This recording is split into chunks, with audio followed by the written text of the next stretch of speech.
walaal su'aashaadii inagu fiiri rag baa waxay ku bixin jireen social media intuusan jirin BBC-da iyo telefishinada in iyaga wax laga sheego si loo maqlo oo loo barto aniga qofka wax iga sheega waxaan u arkaa free advertisement inuu ii sameeyo xayeysiin aan lacag ku bixin ayuu ii sameeynaya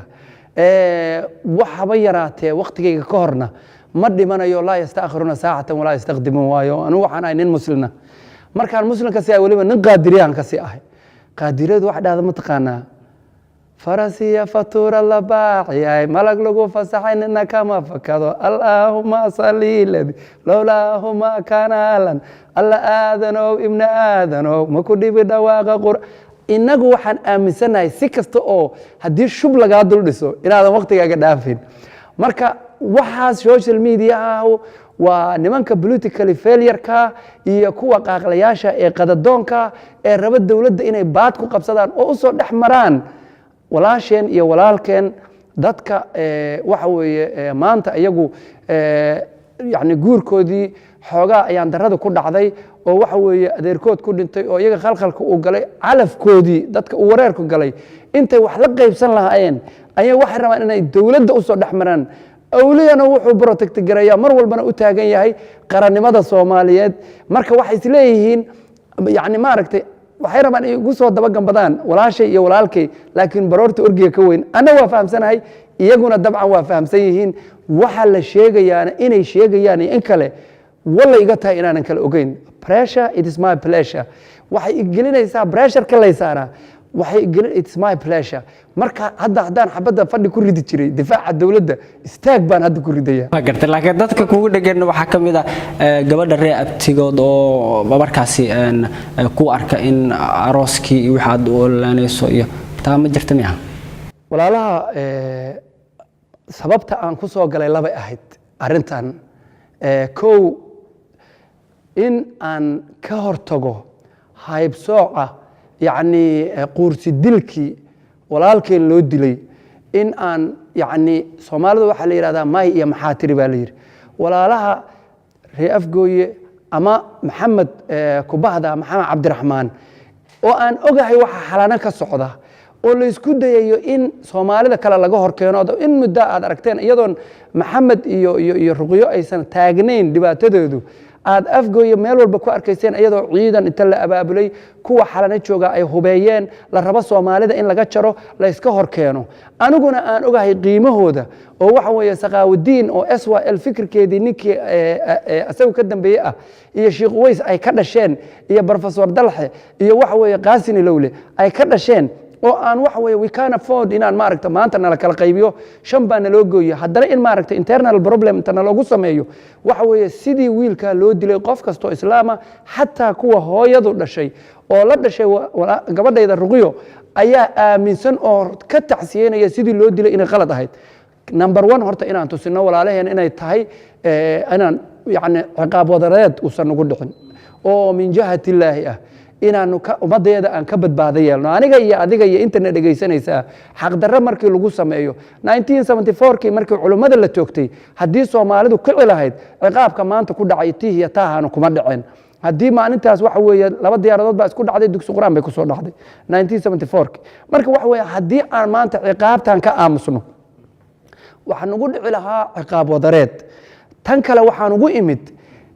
ayaan darrada ugu weyn waxay tahay ayaga inaan u hiiliyo sidii nabi maxamed calayhi salaatu wasalaam uu yiri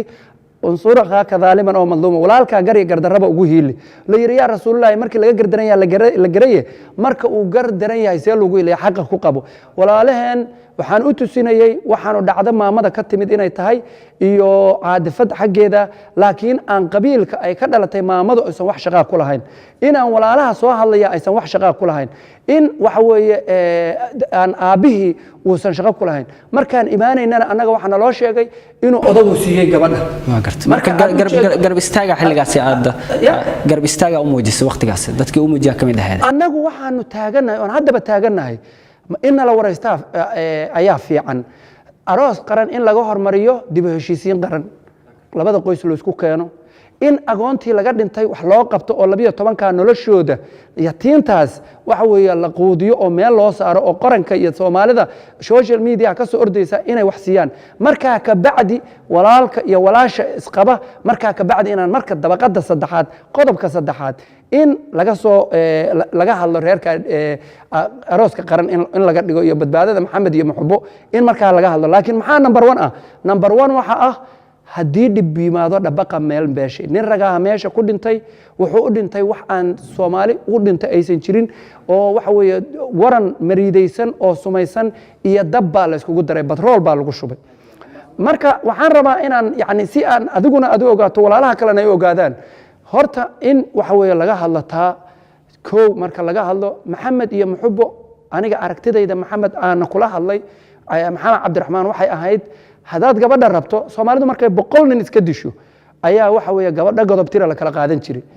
gabadha hadii aad rabto inaad dhaqato waa in hooyadeed la soo daaya waa in reerkii islaax lagu sameeyaa waa in hadda wixii dhacay waa dhaceen ha dhicin maxay u dhaceen ileen wayba dhacdada xaladheeye ka noqo dhayahay qalbiyada dhayahay in aanu ka haba yaraatay Maxamed iyo dadkiisa dhinacooda in agoonta waxdan ugu jirtay inta diyaar la qaato dawladdu u istaagto qaranku u istaago inay dadka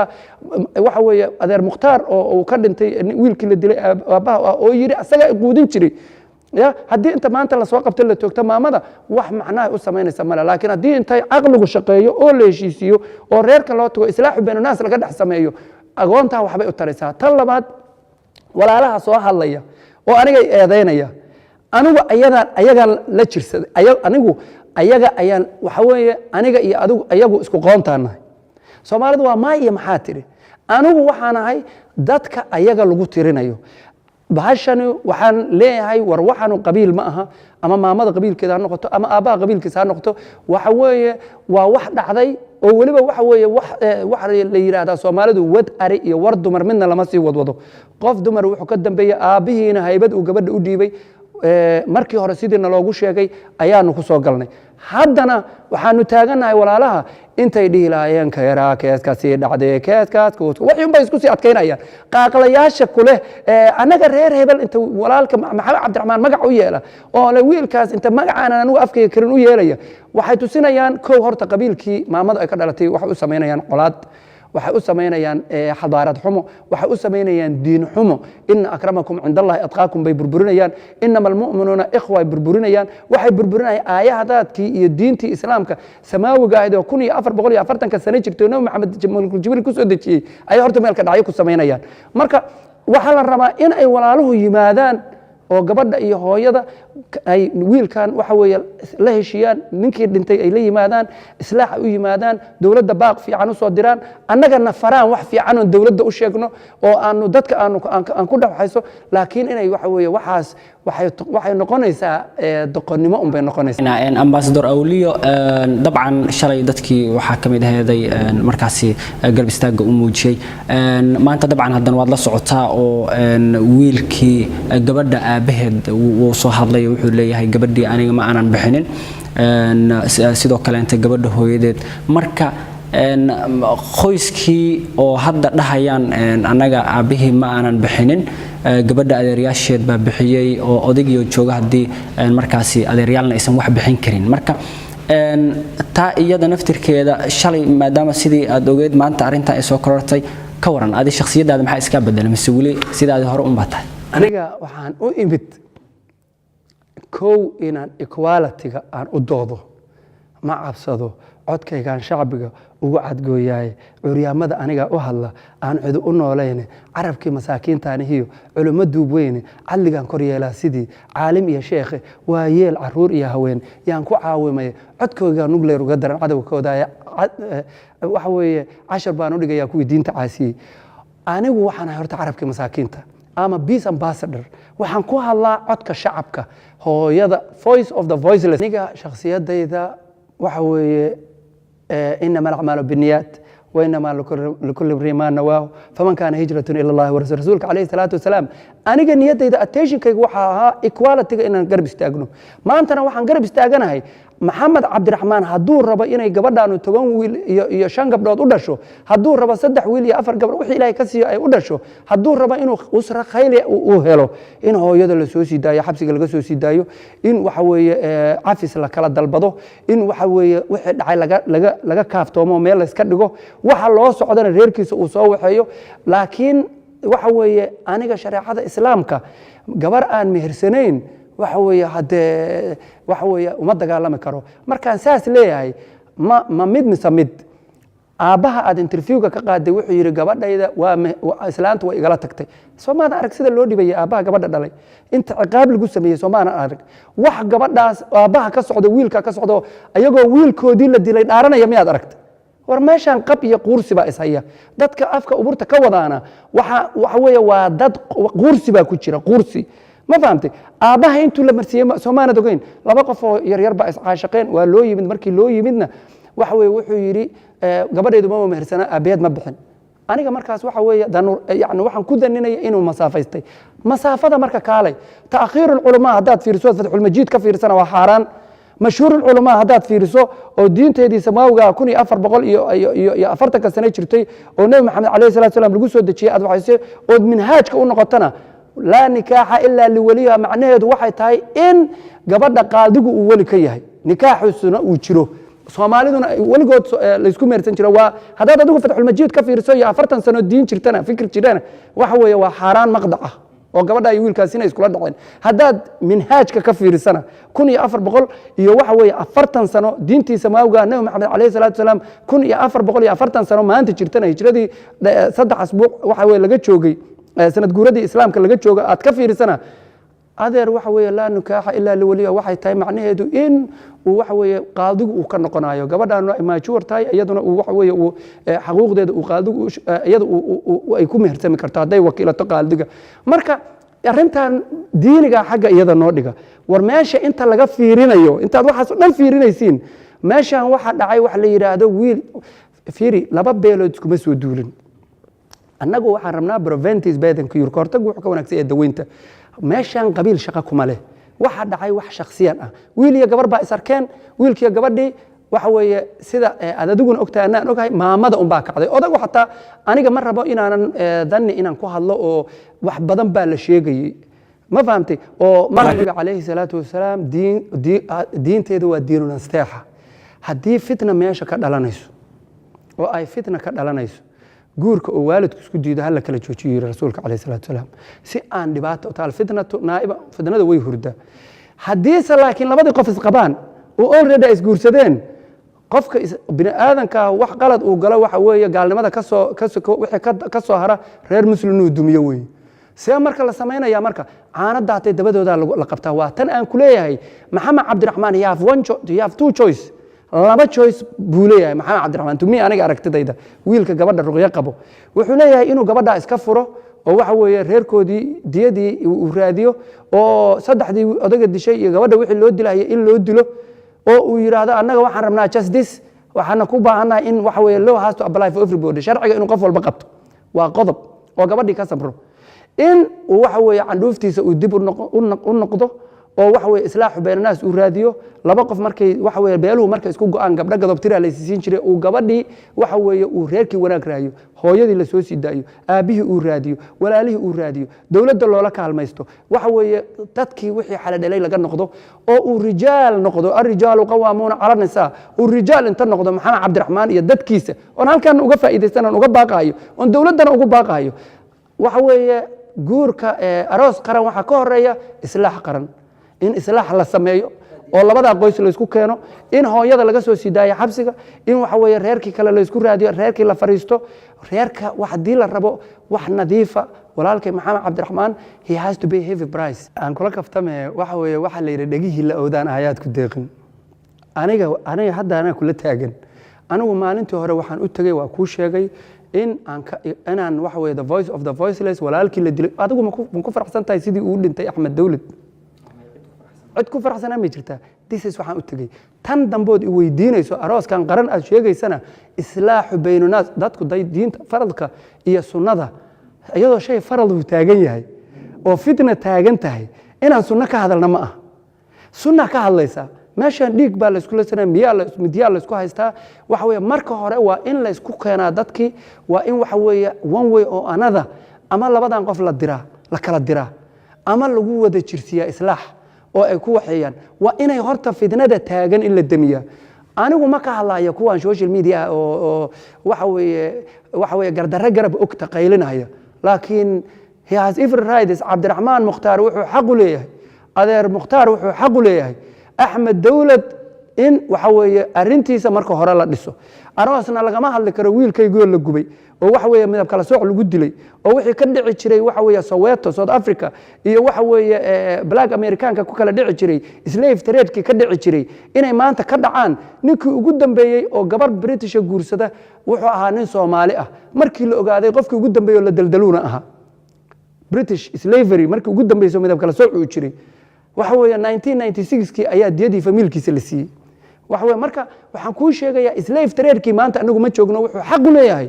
shayga faradka oo taagan sunna ma laga hadli karo akhi ma laga hadli karo waa in reerka waxa weeye ninkan wixii lagu dilay law has to apply for everybody waa in waxa weeye Axmed Dawlad wixii waa in xal laga helaa waa in maamada xiran xal loo helaa waa in dadkan la isku keenaa walaalaha waxaan u dirayaa gabadha la dhashay horyaada raga iska dhiga yaan kuwa social media oo siyaasadda waxa weeye ii sheeg ku feelgaroobay yaysan tuulidin ka dhiganin imaada islaax raadiya walaashin whether you like it or not waxa weeye hooyo intay wadatay ayaa sidaad interviewgaaga aad u jeedoon aniguna ka dhageystay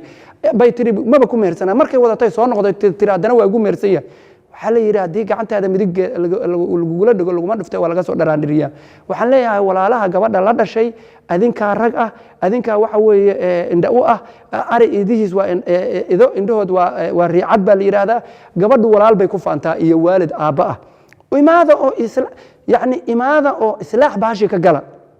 waxaad rabtiin miir waxaad ku weydeen iswaal kuma muhiimtaan wallaahi qof aad dili kartaan qof wax u dhibi kartaan inaysan jirin laa yastaakhiruuna saacatan walaa yastaqdimuun waqtigiisa qof ka hormaraya ma jiro marka waxaan leeyahay walaalaha miirku ha soo noqdo ha la iskugu yimaado reerkan ishuugii Soomaal wax alaale iyo wixii laga hadli lahaaba intaan ayaa qabsatay for the last 2 weeks ugu dambeeyay waana qalad waa tahay ambassador Awliya sidoo kale waxaa jirta warar sheegaya oo dadka isla hadalhayaan oo ah in la qaban qaabinayo ama la doonayo wiilkii gabadhii in markaasi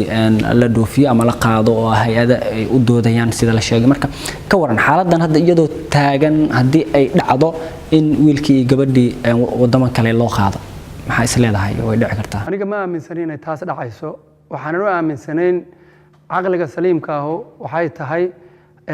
dad baa wada nool waxna kala gaareen iyada oo Ruqyo iyo Maxamed Cabdiraxmaan arintooda meel rasmi ah lagu salayn ma aaminsan Maxamed Cabdullaahi Farmaajo iyo Khayre inay waxa weeye inta diyaarad saaran ama hay'ad saarayso ay jirto amaankoodu waa sugan yahay waa aad iyo aad baa waxa weeye dawladdu ay ugu mahadsan tahay waan aad iyo aad ugu mahad celinayaa sida ay amaankooda u sugeen laakiin ma islihi taas iyada oon hooyadiina xiran tahay walaalkii dhintayna aan laga xaalino adeer Mukhtaar loo tigin oo aan arintaa meel la wada dhigin